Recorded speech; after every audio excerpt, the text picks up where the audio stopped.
اور ساری ملا کے کہاں سے یہ سارے جو ہے معلومات اکٹھی ہوگی، پھر وہ شفاف کیسے ہوگی، پھر یہ پتہ کیسے چلے، یہ بہت بڑا ایک معمہ بن گیا ہے پاکستان کے لیے۔ لیکن اسی دوران ابھی 2-3 چیزیں اور ہوئیں کہ اعظم سواتی صاحب نے اور فیصل ووڈا نے دونوں نے پریس کانفرنسوں میں کہا کہ وہ بہت جلد 1-2 دن میں بتا دیں گے کہ وہ کون سے افراد ہیں جنہوں نے یہ سارا کیا، جو سارا کھیل کھیل رہے ہیں۔ آج بھی سارا دن یہی سلسلہ رہا کہ فیصل ووڈا نے کہا کہ ان کو پتہ ہے کہ یہ کس نے کیا ہے۔ وہ کل یا پرسوں 1 دن کا ٹائم لیا شاید انہوں نے کہ 1 دن میں وہ بتا دیں گے کہ کس نے یہ کیا ہے۔ تو جس پر صحافیوں نے بہت اعتراض کیا، سوال کیے، پوچھا کہ آج ہی کیوں نہیں بتاتے، تو انہوں نے اجتناب کیا۔ انہوں نے کہا اس سے بعض لوگوں کی زندگیوں کو خطرہ ہے، اس وجہ سے میں آج نہیں بتا سکتا، کل بتاؤں گا۔ تو دوسری طرف اعظم سواتی صاحب نے اتنے تلخ لہجے میں، اتنی تکلیف دکھ بھرے انداز میں انہوں نے بتایا کہ وہ کہہ رہے تھے کہ جب ایک بندے کو ننگا کر دیا جاتا ہے تو وہ بندہ مر جاتا ہے۔ تو وہ سمجھ رہے ہیں کہ وہ اتنے ہرٹ ہوئے ہیں، اتنے ان کی تذلیل کی گئی ہے، ان کو اس طرح جس طرح ان کے ساتھ بیہیو کیا گیا ہے۔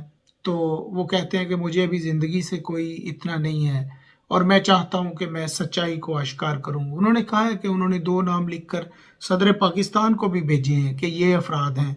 تو باقی وہ کہتے ہیں کہ وہ 24 گھنٹے میں وہ بھی نام بتائیں گے کہ کون سے ہیں جو اس میں انوالو ہیں۔ تو پاکستان میں اس وقت افراتفری ہے۔ عمران خان لانگ مارچ کی تیاری کر رہے ہیں، عمران خان کو نااہل کر دیا گیا ہوا ہے۔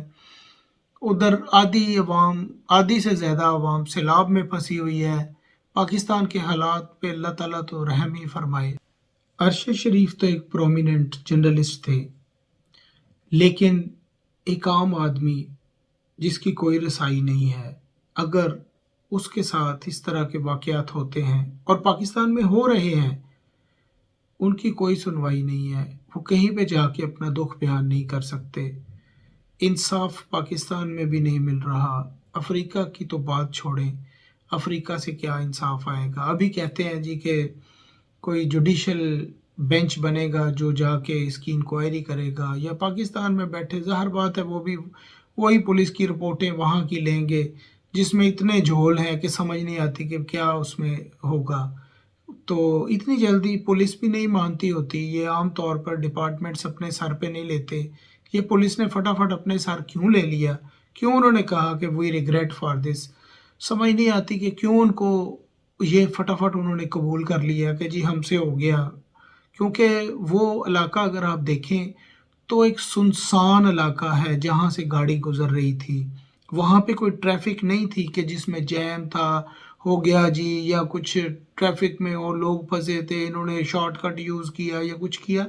وہ تو اگر آپ دیکھیں یہ بڑی واضح صورتحال ہے کہ یہاں پہ تو یہ تو اجاڑ علاقہ ہے جہاں پہ کوئی راہگیر نظر نہیں آتے۔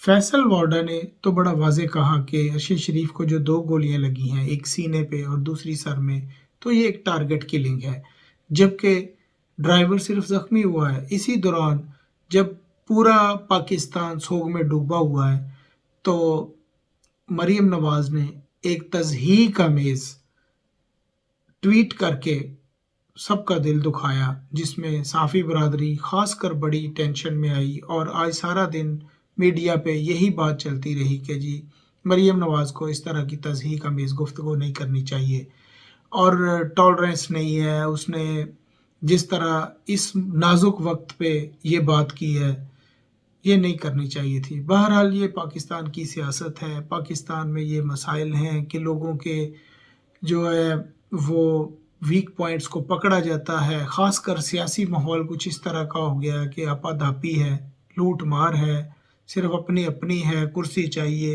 عہدے چاہیے، طاقت چاہیے، پیسہ چاہیے۔ تو یہ پاور کا کھیل ہے سارا، اس وجہ سے یہ سارے مسائل فیس کرنے پڑ رہے ہیں۔ تو میں سمجھتا ہوں کہ ہمیں اس حالات میں خاص کر ابھی پاکستان کے حالات ایسے ہیں کہ پاکستان چاروں طرف سے مسائل میں گھرا ہوا ہے اور ہمارا دشمن کامیاب چالیں چل رہا ہے۔ اور ہمارے اپنے سیاستدان، ہمارے اپنے لوگ اقتدار کے بھوکے ملک کو لوٹ گھسوٹ میں لگے ہوئے ہیں۔ تو اللہ سے دعا ہے کہ یا اللہ پاکستان کے لیے امن، سکون اور سلامتی کے راستے ہموار فرما۔ ارشد شریف ایک بندہ نہیں ہے صرف، یہ پورے پاکستان کے مسائل ہیں۔ پاکستان کے سارے اداروں سے درخواست ہے کہ پاکستان کا سوچیں۔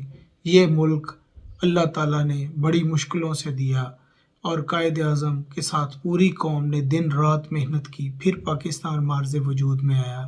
اللہ تعالیٰ پاکستان کو قائم و دائم رکھے اور اس کے دشمنوں کو نیست و نابود کرے۔ انشاءاللہ پھر اگلے پروگرام میں نئے موضوع کے ساتھ حاضر ہوں گے۔ اپنے ارد گرد کے سب لوگوں کا خیال رکھیں۔ السلام علیکم۔